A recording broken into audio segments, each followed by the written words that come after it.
Goddag, mit navn er Sif, og jeg er en animationsnørd. Det vil sige, at jeg laver tegnefilm, og det har jeg gjort i løbet af de sidste 6 år af mit liv, siden jeg var 14 år gammel.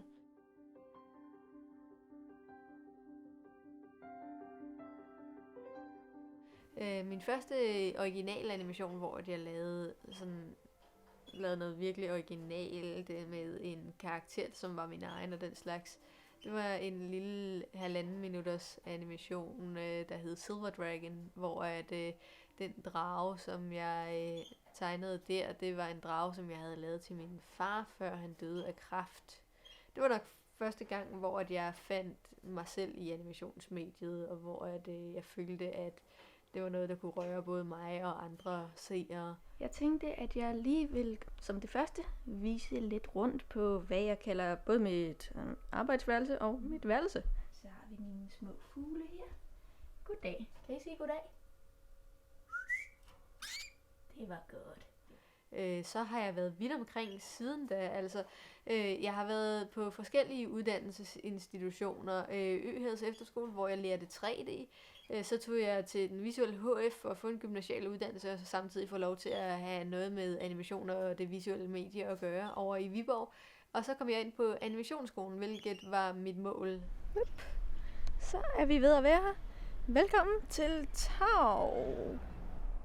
Men uddannelsen har ikke været det eneste. Jeg har også lavet mine egne ting og sager i mellemtiden. Jeg er lige nu i gang med en animeret webserie, der hedder Tales of Sail, som er hver episode er 6 minutter lang.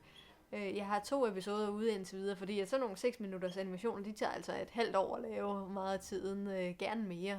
Så det tager rigtig lang tid, men det er et virkelig fedt projekt, der er kørende. Så er vi på vej ud til en gård, som ligger lidt uden for Viborg, og den har både biserne, okser og katte, og de er jo meget gode at tegne, når jeg for eksempel skal bruge de dyr til den kommende episode af Tales of Sail og sådan.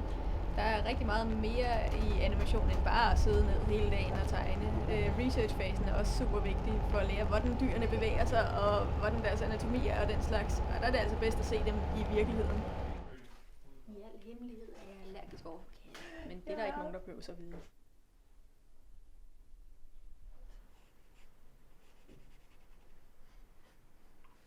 Lad os se, hvad vi fik i dag.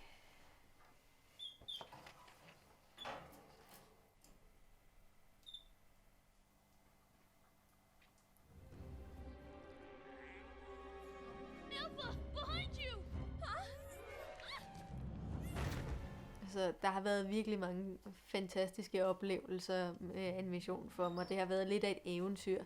Og jeg synes hele tiden, der kommer noget nyt, der kan overraske mig og få mig til at flamme op igen. Når det er et medie, der kan overraske mig så meget undervejs og holde mig på dupperne, så er det bare endnu en bekræftelse i, at det er det helt rigtige.